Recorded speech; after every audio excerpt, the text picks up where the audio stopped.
The Crandall Historical Printing Museum is the only museum in the world to have an authentic working Gutenberg press with the same movable type they did in the 15th century. The museum is an exact replica of Gutenberg's press shop in typecasting, printing, bookbinding, and ink making. For these innovations, Time magazine named Johannes Gutenberg the man of the millennium. His press sparked a revolution in the development of culture, education, sciences, and the spreading of ideas. It actually brought us out of the Dark Ages virtually overnight, because before Gutenberg invented printing with metal movable type, everything had to be handwritten with a quill pen. The press is still used to create identical copies of the first printed Gutenberg Bible. Here's how it works. Gutenberg had to set his type one letter at a time, and he did so 42 lines a column, 2 columns per page. And so he would bring his galley full of type over here onto the press and place it here. But he had to figure out how to keep the letters from moving while it printed. That's when he came up with this outside frame called a chase. And then these inside pieces of wood that you can see how they position the type, they became known as furniture. The metal movable type letters were worthless, though, without another innovation. A thick, sticky ink. He finally came up with boiling linseed oil in a pot like this. Roll the ink balls in the ink. These are called ink balls.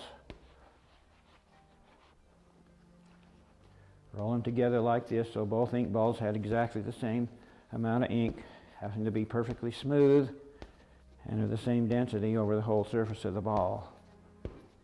And he would apply the type, apply the ink to the type, like so.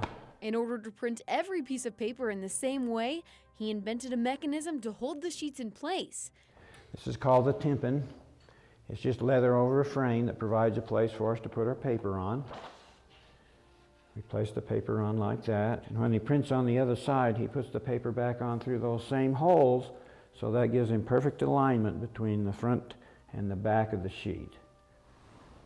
Now we have to have something to hold the paper against the tympan. That's called the frisket. It's cut out there where we're going to print. Fold it over. Then the whole bed of the press rolls under the flat board called a platen. Then we pull the handle, which turns the screw, lowers the platen, and presses the paper against the ink type. The museum showcases 2 of the exact replicas of Gutenberg's Bible, illuminated script and all. Museum owners hope that viewers walk away with a deeper appreciation for what he accomplished. Well, usually when people walk out of there, they're just really enthused and really enlightened about how we came about our modern world. Because think about it, if we didn't have books, where would we be? Right back in the Dark Ages, wouldn't we? Although these historical artifacts are tucked away in downtown Provo, they represent the invention that changed all of human history.